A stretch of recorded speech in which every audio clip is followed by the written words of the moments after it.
The Medical Cartel: How Licensing Reshaped American Healthcare. Hello, I am Dr. K. Paul Stoller, and today we're told that medical licensing protects patients, that without strict licensing laws, the public would be overrun with quacks and charlatans. But the history of medical licensing in America raises a provocative question. What if licensing wasn't primarily created to protect patients, but to control the practice of medicine itself? In the early 1800s, medicine in the United States looked very different from today. There were no unified standards, no centralized authority controlling who could practice. Instead, multiple schools of medicine competed in an open marketplace. Allopathic physicians, homeopathic doctors, herbalists, eclectic practitioners, patients could choose which approach they trusted. Medical schools were plentiful, physicians were abundant, and competition kept prices relatively low. Some historians refer to this period as free trade in medicine. In 1847, a group of conventional physicians formed an organization that would soon become the most powerful medical institution in America, the American Medical Association. From the beginning, the AMA pursued a clear goal: standardize medical education, in other words, controlled by pharmaceutical corporations, control the training of physicians, and influence the laws governing medical practice. The reasoning was simple. If the medical profession could regulate who entered the field, it could define what counted as legitimate medicine. During the late 19th century, states began passing laws requiring physicians to hold government-issued licenses. These licenses were tied to approved medical schools and approved methods of practice. Practitioners outside the system could be prosecuted, even if their patients willingly sought their care.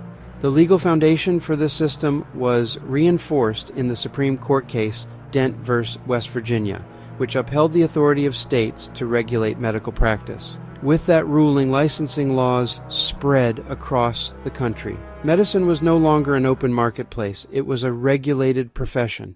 The transformation accelerated dramatically in 1910 with the publication of the Flexner Report. The report evaluated medical schools across the United States and Canada. Its recommendations were sweeping. Close most medical schools, limit training to a smaller number of universities, standardize medical education around laboratory science and biomedical research.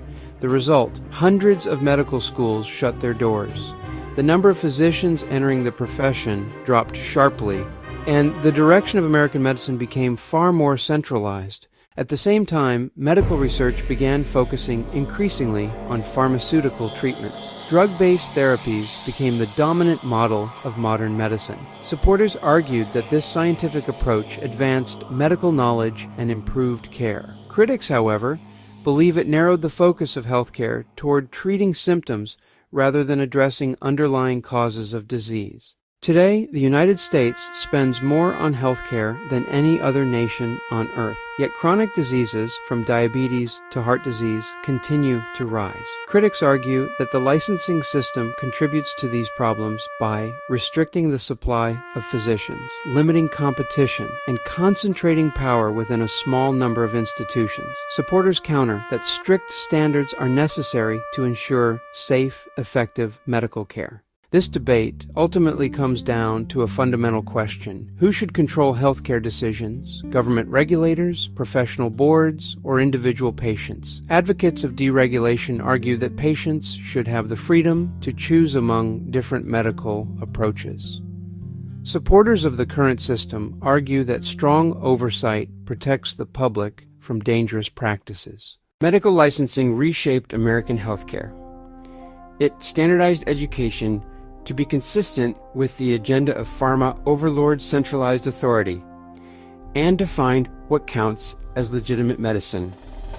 This system primarily protects institutions, but with every passing year, conventional medicine loses more and more control over the population, and the COVID scamdemic caused trust in conventional physicians to drop below 50%. Medicine is one of the most powerful institutions in society. It should be controlled by the marketplace, not imposed by a disease care monopoly that is primarily interested in cash flow. Medicine is one of the most powerful institutions in society. Who should control it?